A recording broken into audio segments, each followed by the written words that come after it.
I just want to start off by reading the dust cover on the back of the book. John B. Alexander, PhD, is a retired senior Army officer with decades of experience with a wide range of phenomena.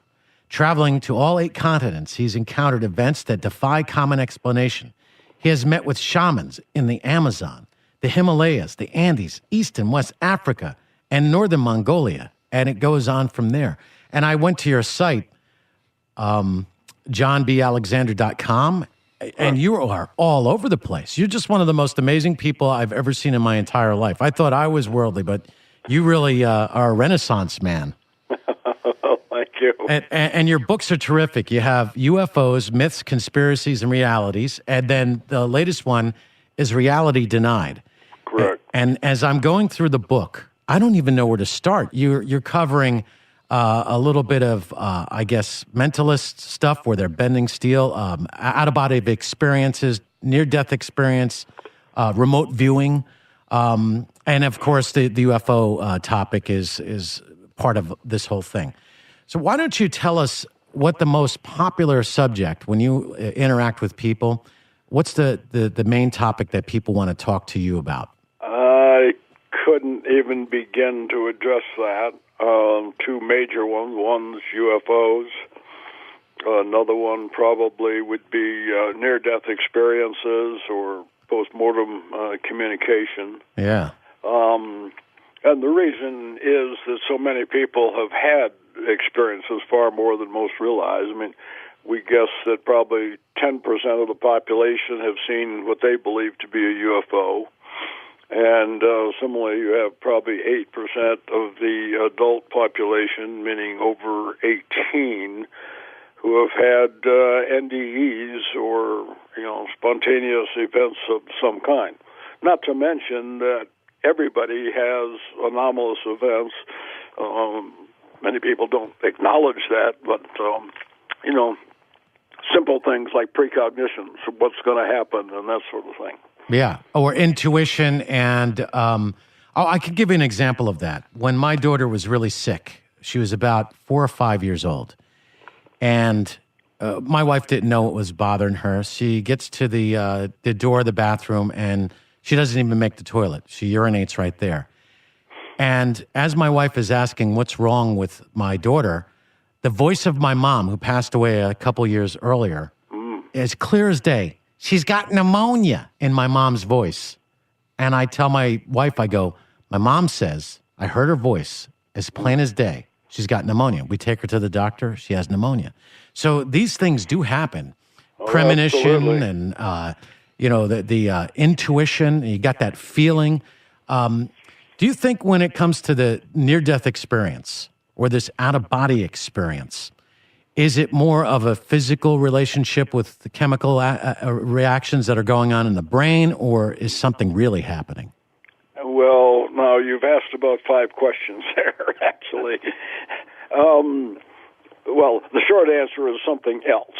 I do not think it's purely chemical. Now, the central issue there is brain and mind and duality. And conventional wisdom says mind, as we know it, is located in the brain, which is physical. In many of the areas that I talk in are what we call non-local mind, which says that basically everything is out there and accessible. Let me give you an example. The one that you just gave is excellent. In other words, your mother talking very clearly, giving cogent information that was critically needed at that moment. And that would be an example of what we call post-mortem communication. Now, there are mediums and people who do this routinely, and yet there's also quite a few just average people. There used to be something known as the widow's syndrome, and it came from the time when women traditionally outlived men, and found that about a third of them, after husbands had died, and it's not just male-female sort of thing, but would have some sort of communication, and that ranged from the kinds of things you described. Mother's voice is there, sensing of the person being around, up to and including that individual walking in and, being physically present at the time. Well, I do remember one time, I don't think my wife and my mother got along all that well. And after she died, it turns out she was murdered. And there's a story that goes along with that you'll probably find interesting.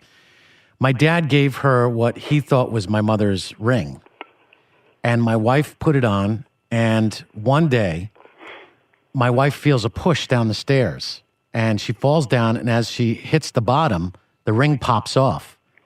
And so to this day, she says that my mother pushed her down the stairs because she didn't want her wearing that ring, which didn't belong to her in the first place. Quite possible, but that's in the really, you cannot determine that. But it's certainly not an isolated kind of incident. There are a number of those. Hopefully the majority of them are beneficial, such as the one with, providing information about your daughter. Well, I'm very fascinated by what you're talking about because I'm also an Orthodox priest. And if you've ever been into an Orthodox church, which I think you have because I saw some photos on your site where there's an Orthodox cross and you're going into the chapel, you'll notice that there's all these things we call icons, which are pictures of saints or the picture of Jesus or Mary, the Mother of God. And, as Orthodox Christians or as Roman Catholics, there's this attachment towards saints, and we have patron saints. And, some people have these mystical experiences with these beings. I know as a matter of faith it happens, but you as more of a scientific person with your type of background, what would you say is going on? I think one of the biggest problems we have in the West is a restrictive belief system based on materialism. And unfortunately, most of the scientific community, just as you describe these sorts of events, say it can't be, therefore it isn't, there must be some other explanation. As you noted, I have traveled all over the world. And what I find in other sectors, and I'd like to use Brazil as a specific example, but in most of the world, there's an acknowledgement of a spirit world.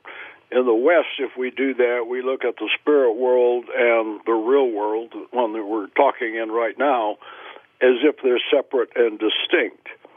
When I deal with shamans all over the world, sometimes you have to find out, say, no, wait a minute, are you talking about a spirit entity or world versus here? And the point is, they move seamlessly back and forth and are willing to accept it. If I might use Brazil as an example, I do work down there periodically. I deal with very, very high-level people, and most of this has to do with national, international security, weapons work, and things of that nature. The people that I'm dealing with are, senior officers, generals, admirals, government ministers, and people like that. Point is, they are very highly educated, mostly in educational systems based on, Western systems, and yet they culturally accept spiritism and the spirits, and they can integrate those things very well, whereas, our scientists, if you will, tend not to accept those things, even when some of them have had their own personal experiences. Well, I noticed you cover that in your book, Reality Denied, in chapter 20, the whole thing about spirits of Brazil. And then you mentioned Pope Alexander VI, the Borgia Pope, who is depicted on Netflix. And I'm like, it's like watching a train wreck. You just can't stop watching the whole series. In regard to some of the things that you're discussing and how in the West there is this like divide between the spiritual and what we call reality, you're right about that. And I think many Orthodox Christians in particular, because they're Eastern Rite, so to speak, are more in tune to the mysticism of the faith. Now, there was another point that I was thinking, and then when we look in the history of civilization, we look at ancient people as somehow not as smart as we are. But it turns out when you do your research, they were more advanced on so many different levels. You want to talk about that? Oh, where to begin? Well, there are several issues to unpack there. One is obviously they have a closer connection to nature and more accepting of various phenomena. Healing, I think, is a great example. Let me talk about Africa for a moment.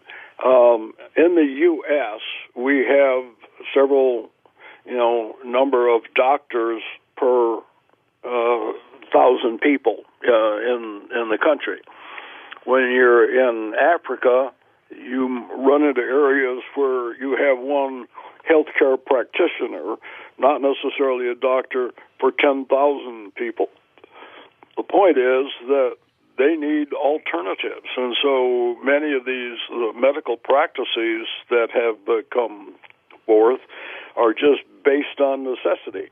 One of the things, if you're tracking, YouTube and that, you will find that there are experiences of them doing brain surgery in thousands of years ago in cases where an individual survived, and we know that because of the brain growth that took place after open cranial surgery. And you go, how in the world did those societies be able to do neurosurgery and survive without the understanding that we now have with fMRIs, where you can actually watch the functioning of the brain. So is that some of what you're discussing? Oh yeah, that's really interesting stuff. I want to go deeper into this because you're a world traveler. In chapter 22 of Reality Denied, you talk about your trip to Mongolia. You give us an explanation of what the terrain is like and how many people are there. And then I read this interesting thing about Genghis Khan. He's got 35 million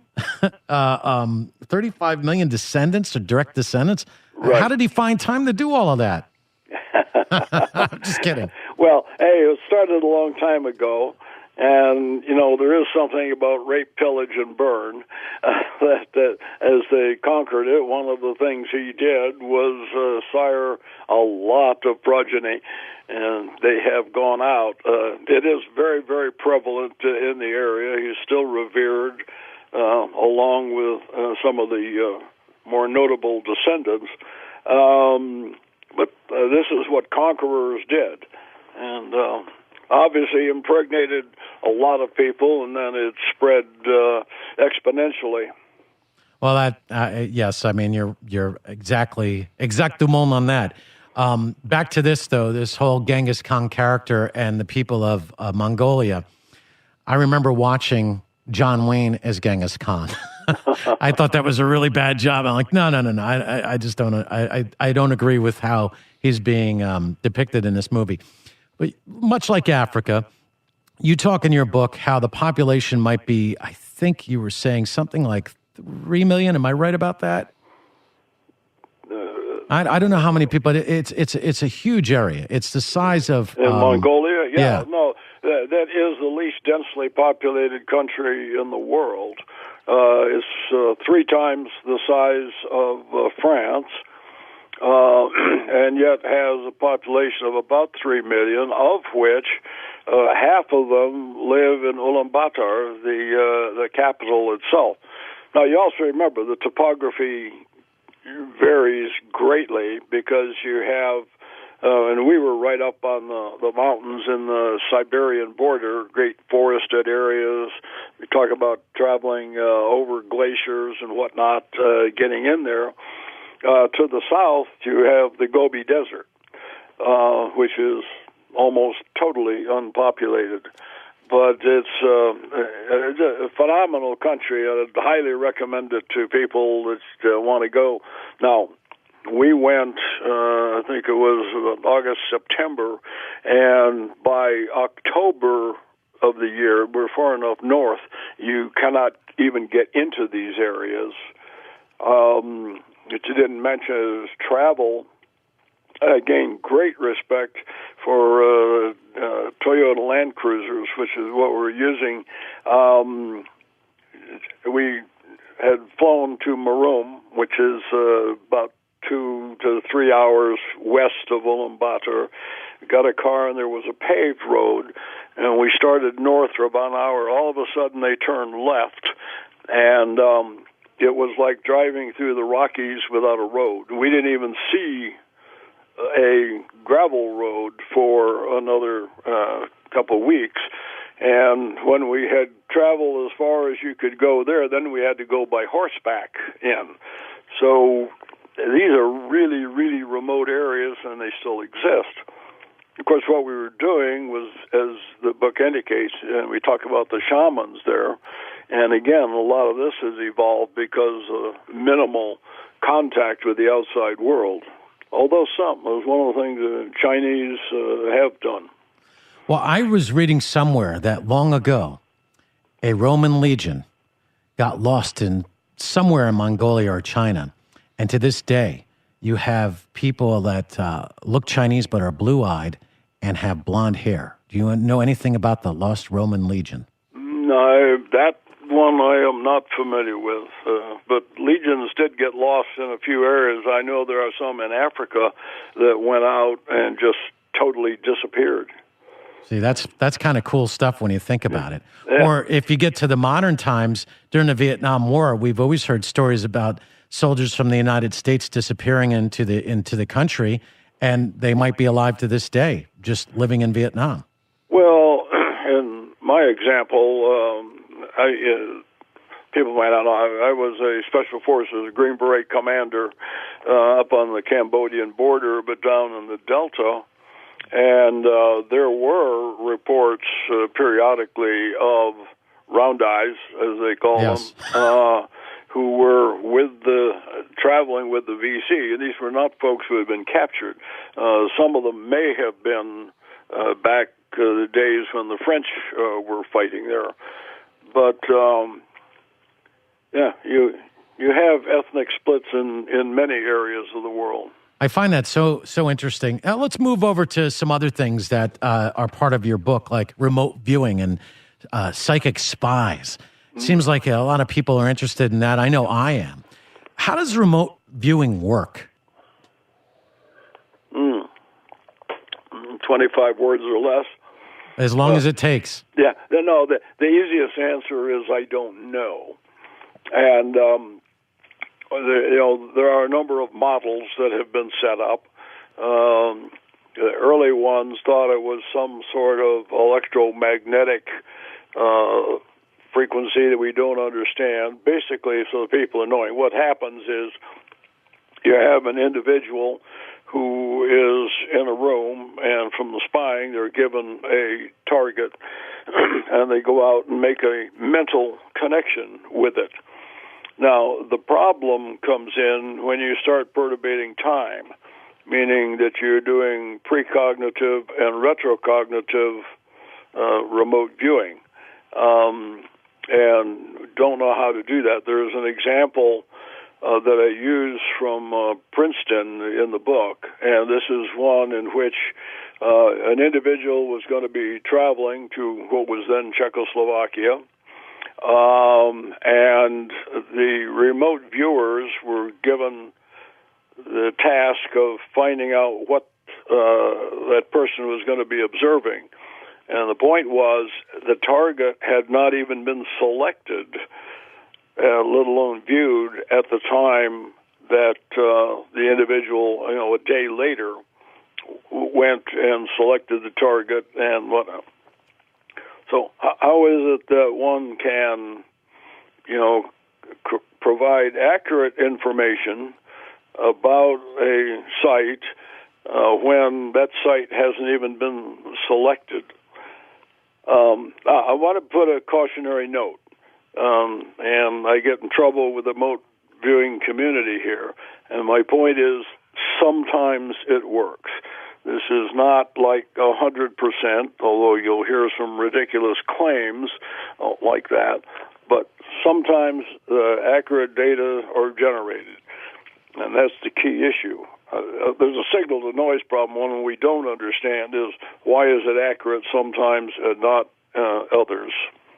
Well, I would say, Colonel, that there's probably economic reasons why somebody might get on the radio and say it works 100% of the time. Take my course. That probably has something to do with it. Yeah, well, that is correct. And what I say for folks that are out there, there are very few that I personally recommend. And the main thing is caveat emptor. Yes. I believe in caveat emptor and de gustibus non est disputandum. Taste is not to be argued. I really like your book, Reality Denied. And on chapter 11, you start going through the out-of-body experiences. I have not read the entire book. I'm engrossed in it. I'm taking my time, and I flipped around, and it's so much fun. I intend to take this when I'm on my flight to Germany in May. I'm going to read this while on the airplane. It'll probably freak people out, and I'll just tell everybody I'm the pilot. I'm remote flying.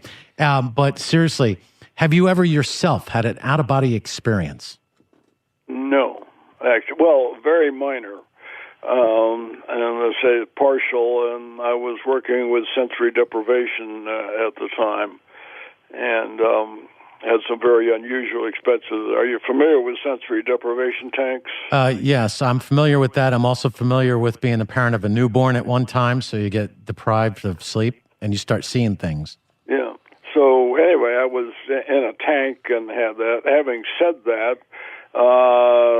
my brother in particular had one, and this was associated with being very ill at the time, but not a classic NDE. No, if I can differentiate between being physically close to death and just really ill and separating from one's body. These happen spontaneously, often under stress. There are techniques that people can use to train to do that, and some are successful and some not. One of the things we don't understand in kind of all of these areas is what I just mentioned. Why is it that some people have these experiences and others don't? And that's particularly true, I might add, when you get into the healing, spontaneous healing sorts of things. Mm-hmm. Why do some people get healed and others not, given the same set of circumstances?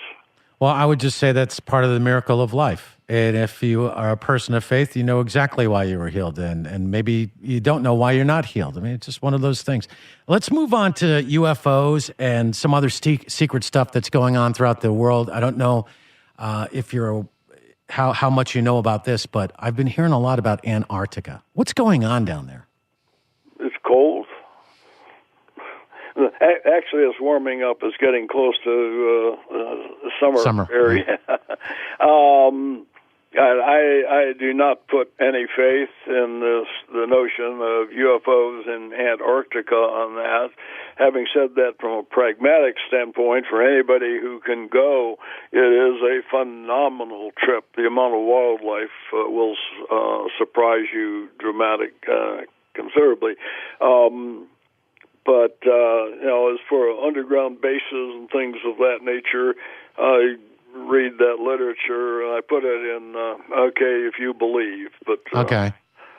Fair enough. And if anybody's tuning in right now, the legend is, the myth, if you want to call it that, the Nazis never were defeated in World War II. They have secret underground bases in Antarctica. And leaders from all around the world over the past few years have been going there, like John Kerry, the one-time Secretary of State. Patriarch Kirill of Moscow was there.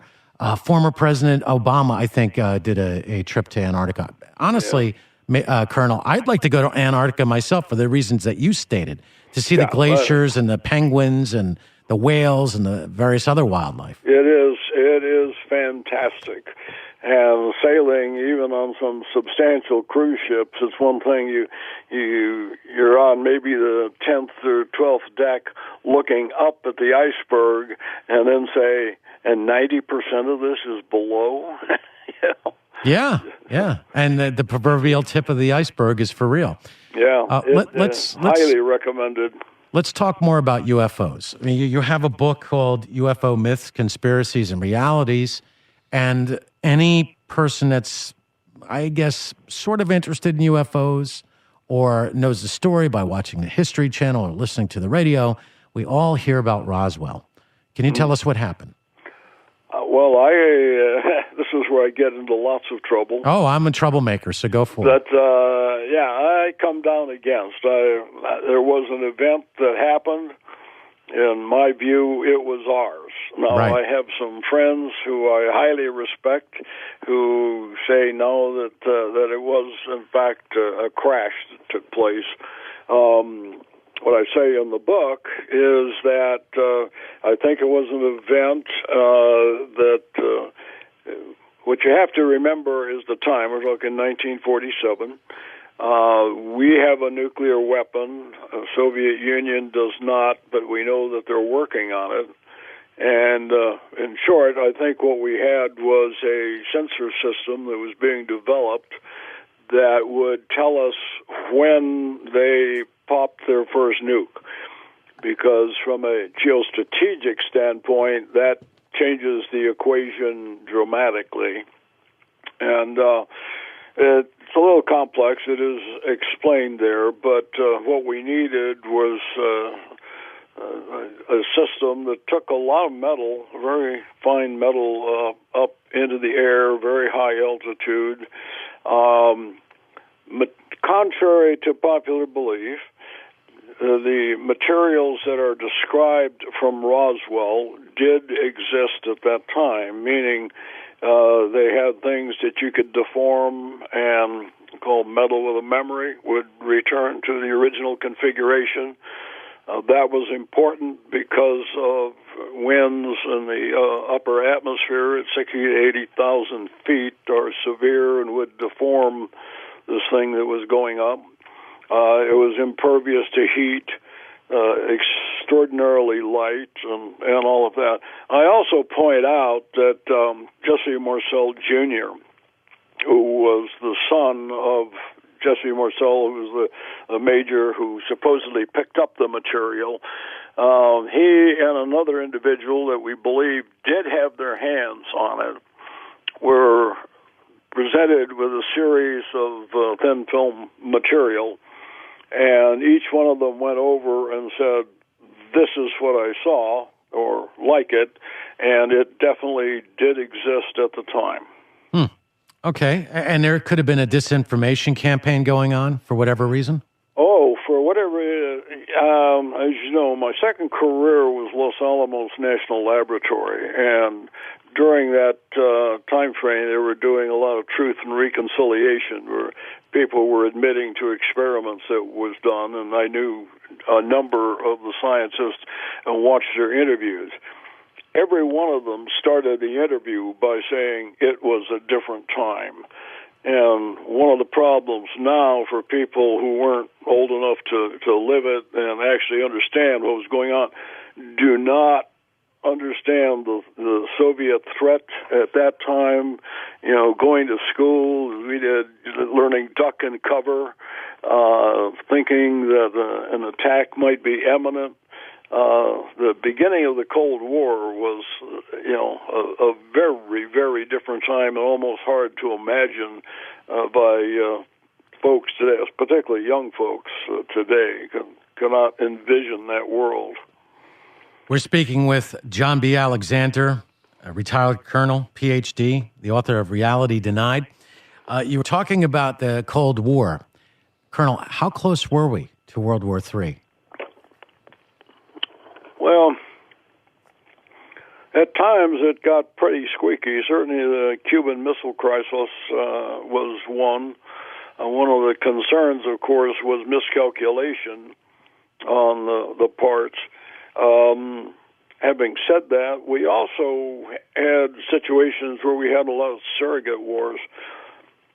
In fact, I talk about World War X in some of my other books, and the reason is I can't count, because what is actually, the global conflict? Because between us and various communist nations, Southeast Asia is one area. Africa, there were wars going on there. Proxy wars. Yeah, hot wars. Yeah. But an interesting example would be a place that's under stress now in Ethiopia and Sudan and places like that, where it was interesting because there was a time in which we supported the countries to the south, and while the Soviets were supporting the ones to the north. And then we literally switched sides. And we started supporting certain Ethiopian forces on that. And it's one of the reasons that the area to this day is just awash in weapons. And the actual confrontation, of course, was, more U.S. and Soviet. And unfortunately, millions of people were caught in the middle. Are we back at square one, Russia against the United States in proxy wars, and maybe China is involved in that as well? Oh, you want to go geopolitical? Okay. Well, because I just see a pattern developing here, and it seems like we never learn our lesson, and I see some of the same things creeping up again, and you don't have to be a rocket scientist to figure it out. Well, it's, I think, very different. The Soviets, or the Russians, I keep switching back to the battle, they do not have the capacity. They have a capacity to be a huge nuisance, but would be obliterated in direct conflict. I recently, in the last 2 months, returned from China, and I think that we have grossly miscalculated, not from a military standpoint, but the economic growth that's going on there. We have, the infrastructure and things. I was there 10 years ago, and then recently, the advances that are being made are just phenomenal. The joke is that the national bird is the crane. It's funny. Yeah, we visited little cities of 9 million people I'd never heard of. What's being done in roads and development. The other thing is that they have a strategic view of the world, where ours is terribly myopic and even worse under the current administration, and wants to do America first, meaning America only. As I've traveled throughout Africa, and this has been true for 10, 15 years, have bumped into the Chinese everywhere. And they're not just there, but they are with engineers and medical assistants. And again, the strategic view, what they've done, they're going to need food. And going into Africa, and the problem in Africa is that the population across the board is doubling about every 20 years. And there's a question if they haven't already crossed the level of sustainability for the entire continent. But,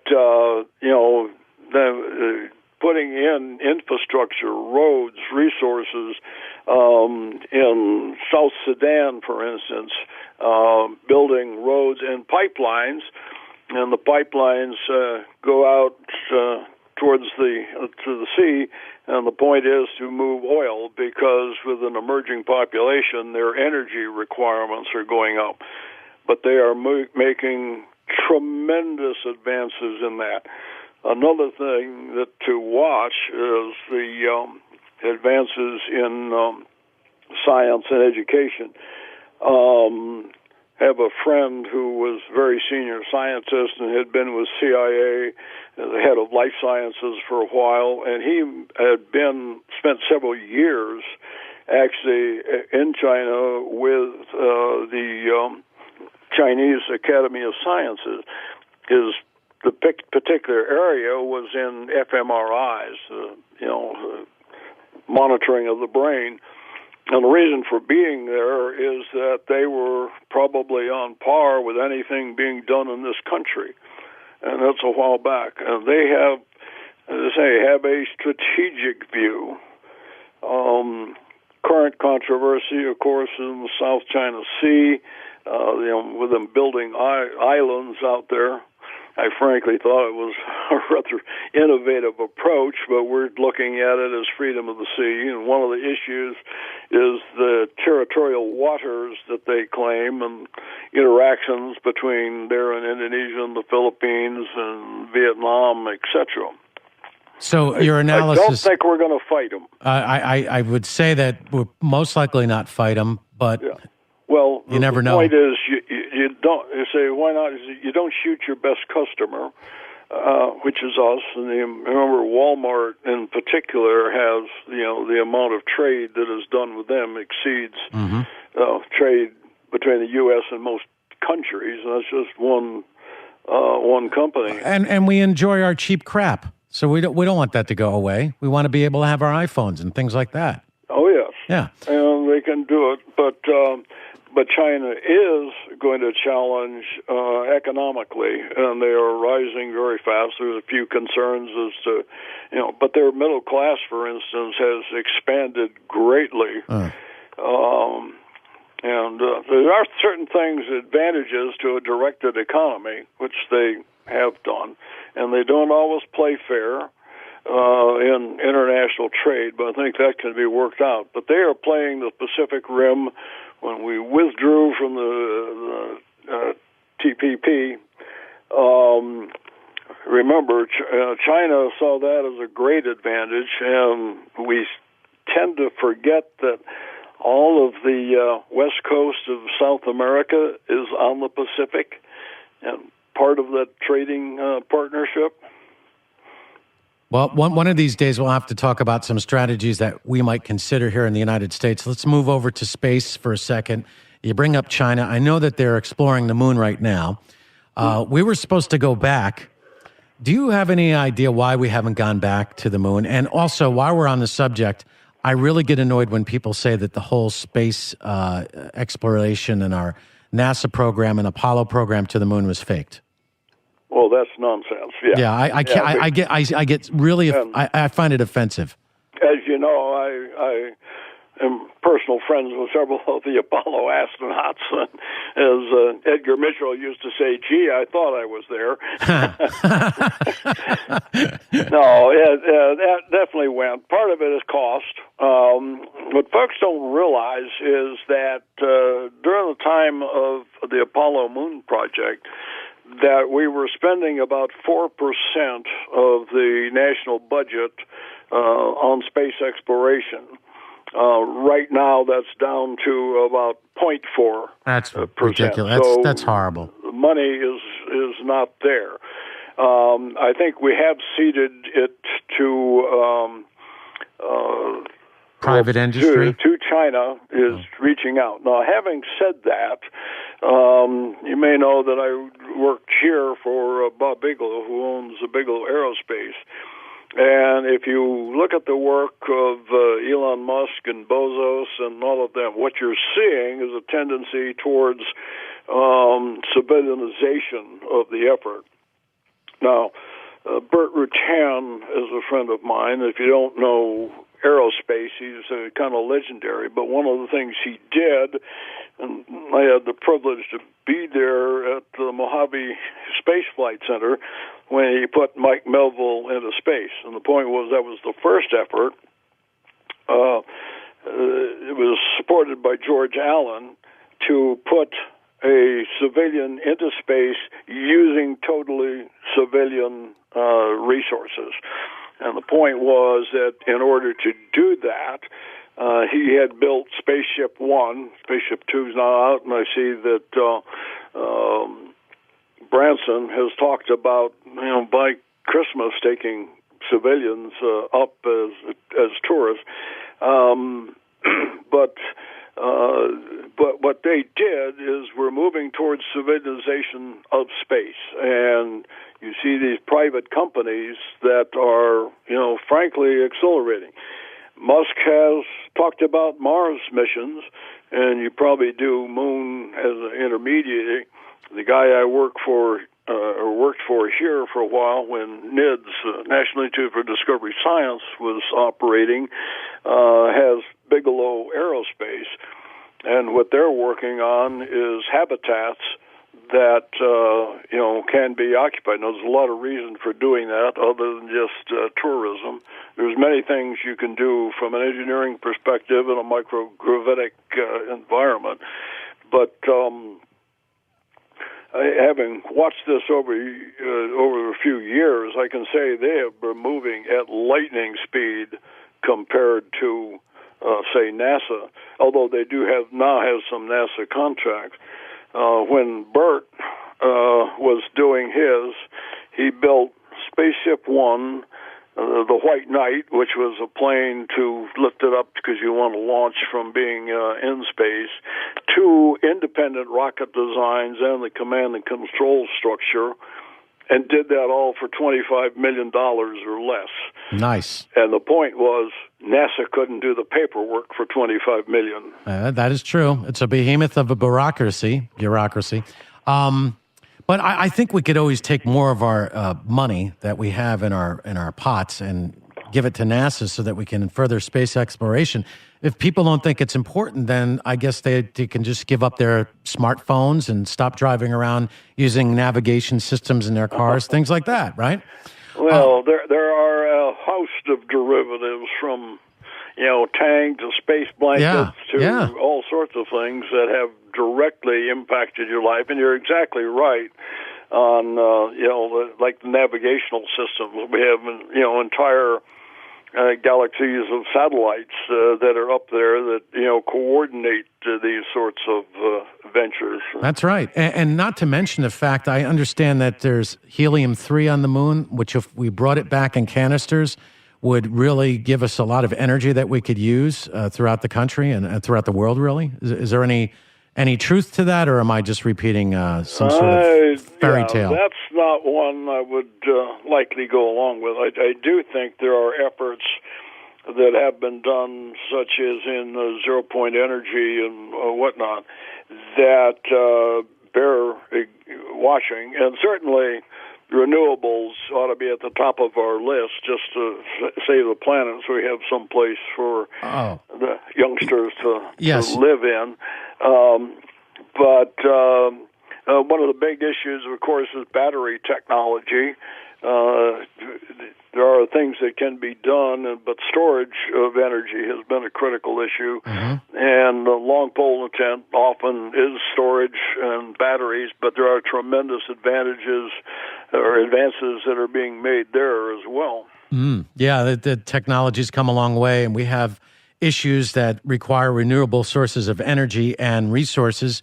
I don't want to talk about the plastics in the oceans right now or Fukushima water, but what I'd like to direct, since we're on the subject of space, a lot of people claim that they've seen UFOs. Some of the astronauts seem that they've extraterrestrial flying craft or whatever it might be. Yep.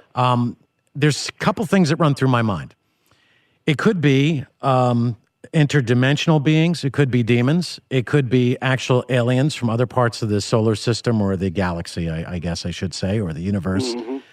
And it could be something that we're opening up portals because of some of the experiments that we try here on Earth, whether it's CERN or atom smashers, any of those kind of things. And these are kind of what crafts a lot of sci-fi genre, movies and books. So can you comment on those things? I know it's a lot, but... Well, yeah. Synopsis. Quite simply, I come down against the ETH, or what's known as the extraterrestrial hypothesis, and the reason is it's just too simple and does not explain all of the data.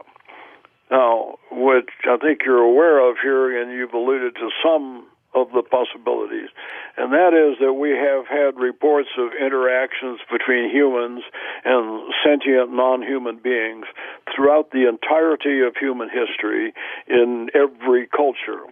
And that they happen to fly in little tin cans is a relatively new wrinkle to that. Having said that, UFOs themselves have been seen literally for millennia as well. The first line of my UFO books is UFOs are real, and I mean that in the most literal sense of physical entities that fly around. And the last paragraph goes, whatever this is more complex than we can imagine, and possibly that we can imagine. I don't think we're at the level of, asking the right questions, much less getting simple answers. But again, to the interaction issue, has been just going on forever. And one of the problems with what I call the extraterrestrial is there are too many different variations. And unless Earth is on the galactic bucket list of places you must visit, it just doesn't make a lot of sense why you have these tremendous variations unless consciousness is a key component. One of my mantras now is in looking at this whole panoply of phenomena is that there are connections, and in my view it is human consciousness, or the consciousness that we are a part of, that is the direction we should be looking. I would say, and this is just my opinion, being a theologian, I rarely ever will make statements like this, but I go by what's called the teleological argument. Everything is just so in order for us to exist. And when you talk about UFOs or things that can't be explained, there's so many demons and there's so many different angels and so many saints that I could see where what you're saying is you never get the same story twice. So it's probably something on that level, metaphysical level, a mysterious level that we'll never really as human beings be able to figure out. We'll find out one day when we, go on to our next life. That would be my answer to all of that.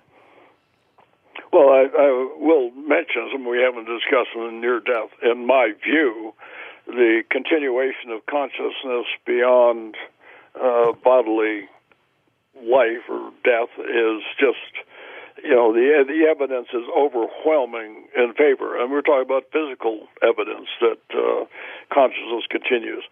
What intrigues me is why, on one hand, we're willing to spend $17 billion on the Large Hadron Collider to find, the Higgs boson, or the God particle. Yeah.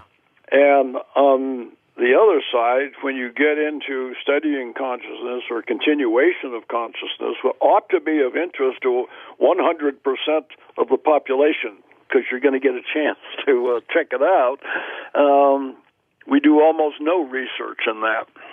Well, I would say it's not research in the normal circumstances. I would say I spend a lot of time on that kind of stuff. And it's thought, and it's meditation, and it's prayer, and the activities for myself, for the life of the church. I'm not doing this stuff because I sort of believe it. No, I really do believe it. I have full faith in it. I mean, you got to be insane if you don't believe this stuff to go out and do what I do sometimes. Having said all of those things and gone over a variety of topics, what would you say is the thing that really annoys you the most when in your world when people get on the radio and they start talking about various subjects? Because you've covered so many different subjects. What is your biggest pet peeve? Probably these people who come down with simple answers to complex problems and absolutely sure that they have the single answer. It's also one of my, agendas, if you will, is trying to make it permissible for, best and brightest in scientists to operate and, do research in these areas without risking their livelihood and career. And the problem is too many of them, will get cut off. You find a number who have interests, but they'll tell you privately, yeah, that's interesting, I'd like to do it, but don't mention my name. Right. And we really, the problems are at least as complex as cancer. And we really need to engage the best and brightest minds and be doing that on a conscious level and be able to support them without having them relegated to the pile. When you don't go along with the rest of the herd, they really get mad at you. Like doctors who are anti-vaccines, who think vaccines do more damage than good. We can't even talk about that intelligently without having somebody being threatened or made to look like they're idiots or their licenses taken away from them. And then you don't have to go too far to find malfeasance on certain government agencies, whether it's the CDC or the FDA, and all of these agencies designed to protect us. God knows what they're up to, you know? Well, you must remember in UFO book, there's a whole chapter on how the government works. And the point there is these are very, very large institutions, and they are manned literally by millions of people who come with a large variety of belief systems.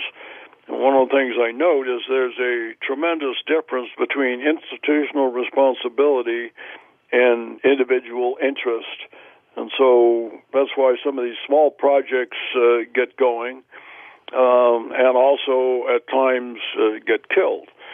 But institutions exist to serve themselves first and foremost, and the golden rule applies, and that is, he who has the gold makes the rules. Oh yeah, that's the truth about that. You're not wrong.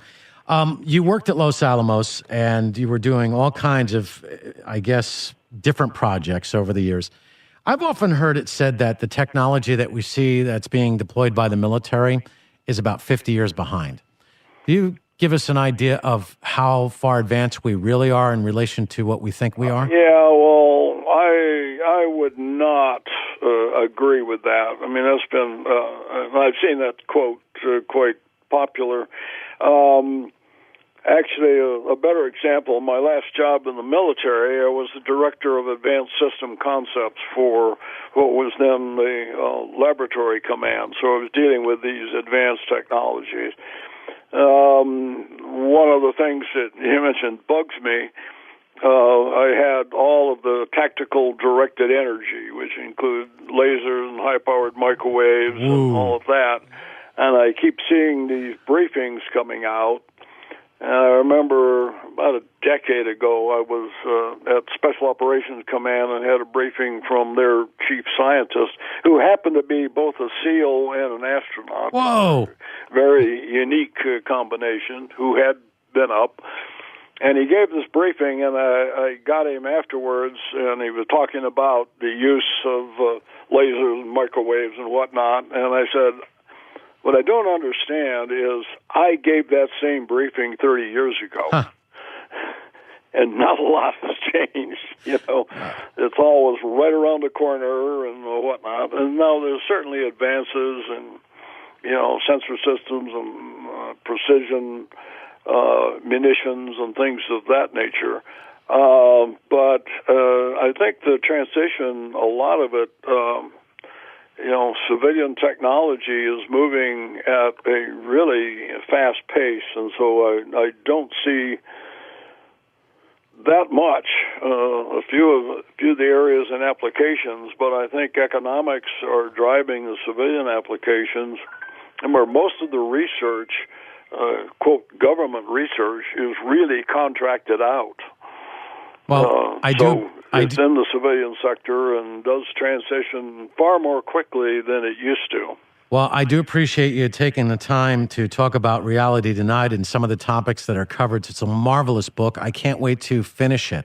I know a lot of guys, when you talk to them in interviews, they go, oh, yeah, I read the book. And they have some assistant that highlights different things throughout the book. But I'm telling you, this is a great book. You can get more information about John B. Alexander, johnbalexander.com. You can also buy his books. He's got other books besides the two that I have in my hands, UFO Myths, Conspiracies, and Realities, Reality Denied. Fantastic. This is such a great read, Colonel. I really look forward to devouring this stuff. And you have various other books that you've published over the years. It must be over 20, I think, right? Well, there's a number of books, and if they go on the website, if they're interested in monographs from a military perspective, there you can just download them. Oh, that's fantastic. Well, thank you very much, and hopefully we'll be able to have you back and talk more about this kind of stuff. Super. I love it. Thank you. Great. Take care. Bye-bye.